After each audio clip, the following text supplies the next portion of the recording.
Ashama akkam jirtu hordoftoota chaanalii YouTube Abdul App barnoota haalaan barbaachisaa ta'e takka isinii qabadhee dhufeen jira. Barnoota kana yoo sirriitti itti fayyadamtan guddina chaanalii keessaniitiif akkasuma maatii hedduu isiniif argamsiisa, akkasuma view guddaallee isiniif argamsiisa. Hojii keessan irratti illee isin jajjabeessa. Maaliif live ilaallattu waan ta'eef jechuudha. Barnoota kana sirriitti namni itti xiyyeeffatee itti fayyadame chaanaliin isaa haala kamiin akka inni deemaa jiru waan faayidaa qabus sirriitti irraa hubataa jechuudha. Kanaafuu haga isinii danda'ameen itti xiyyeeffadhaa isiniin jedha. Gara barnoota keenyaatti yeroo dabarfannu gara YouTube Studio bilbilarraa deemuudhaan waan YouTube keenya irratti faayidaa guddaa qabu takka waliin ilaalla. YouTube Studio keenyarra erga seenne booda gara viidiyoo deemuudhaan viidiyoo tokko irra tuquudhaan waliin haa ilaallu. Haala kanaan nu baasa. Sanaan booda gara kontentii deemuudhaan mata duree viidiyoo jala seenne viidiyoodhuma barbaanne takka irra tuquudhaan waliin haa ilaallu. Maaliif namni baay'een calliseetuma ilaalee bira dabarfata maal akka ta'e namni baay'een hin hubanne waan ta'eef jechuudha. Erga haala kanaan nu banee booda go to video analytics ka jedhu kun bakka kana irra jira. Isarra tuqnee gara fuula duraa yeroo deemnu mata duree adda addaa qaba. Mata duree sana jalas wantoota adda addaa jiru. Overview, reach jira. Reach jala yeroo seennu egaan haala kanaan nuuf baasa. Reach jala how viewers find this video. Namoonni viidiyoo kana daawwatan haala kamiin viidiyoo kana argataa jiru. Browser feature, channel page, notification, suggestion video. Wantoonni kun qulfii guddaadha. View guddaa argachuudhaaf yookaan chaanalii keenya guddisuudhaaf ga'ee guddaa qabu jechuudha. Yeroo asirra tuqnee gara fuula duraa deemnu heddummeessee nu baasa. Garuu warra jalqabaa haa ilaallu. Warra jalqabaa irratti YouTube Studio keessa jiran jechuudha.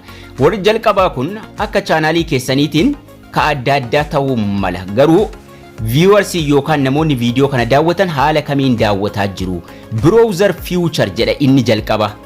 Browser feature kanarratti bareechitanii xiyyeeffachuu qabdu. Yeroo viidiyoo maxxansitan browser feature kun yoo guddaa ta'e parsantiin isaa guddatee tokkoffaarra yoo taa'e viidiyoon sun bareedaadha jechuudha.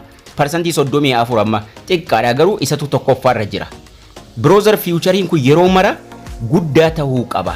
Yoo inni guddaa ta'e view guddaa argamsiisa, nama haaraa baay'ee fida. Browser feature jechuun kun maal jechuudha? Afaan biraatiin recommendation jechuudha.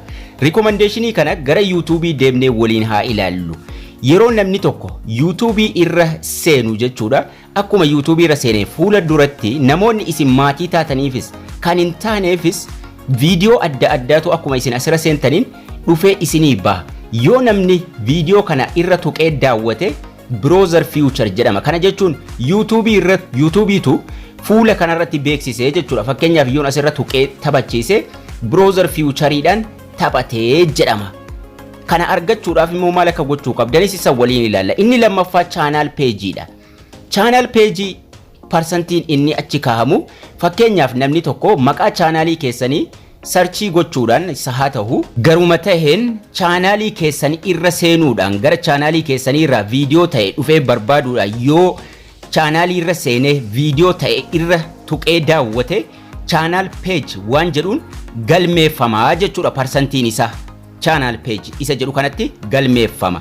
Notification inni jedhu inni notificationiidhaan galmaa'e. Notificationii kanarra tuquudhaan ekeleen viidiyoo maxxanse ergaa jedhuun yoo isinii dhufee amma fakkeenyaaf kun ekeleen live ture waan jedhu kun immoo ekeleen live maxxanse yookaan viidiyoo maxxanse waan jedhu yoon asirra tuqee viidiyoo kana daawwadhe notification waan jedhuun galmeeffama. Kana jechuun yeroo namaaf maatii taatan bakka kanatti beelii kana yoo oonii gootan jechuudha. All isii jetturra yoo kaayyattan kana jechuun yeroo viidiyoo namni maxxansu viidiyoon sun ergaati isinii dhufaa jechuudha.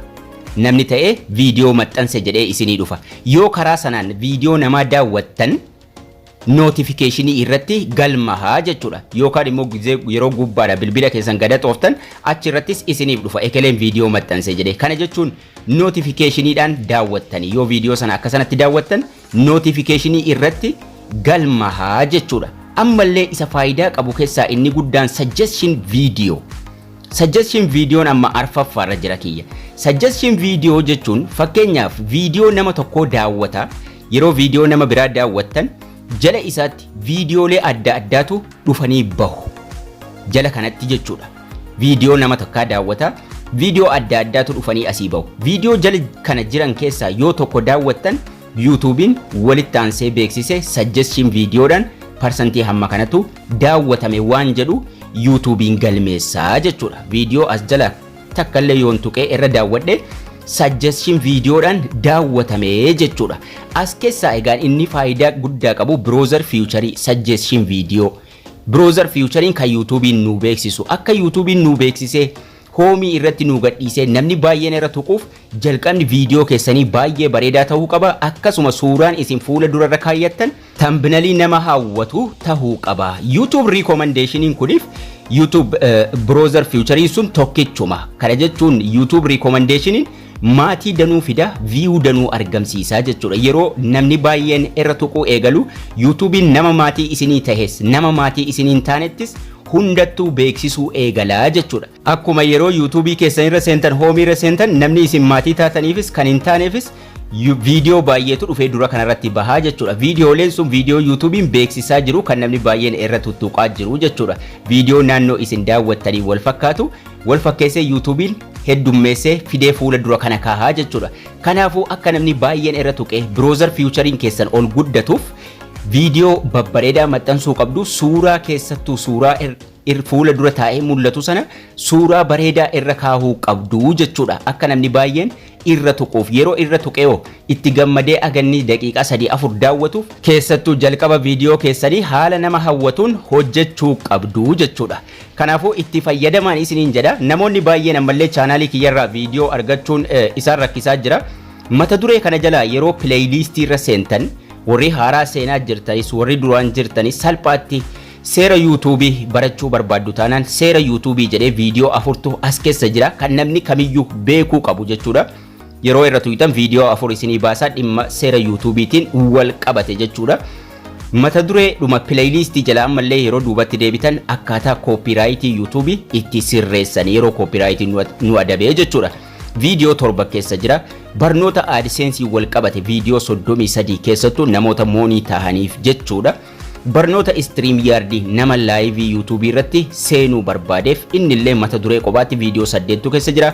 Barnoota laptopii barnoota viidiyoo editing viidiyoo 27tu keessa jira. Playlistii jala seentanii egaan dhimma barbaaddanii irratti viidiyoo salphaatti argachuu dandeessu. Achi jala itti fayyadamaan isiniin jedha. Barnoonni keenyas kana fakkaata.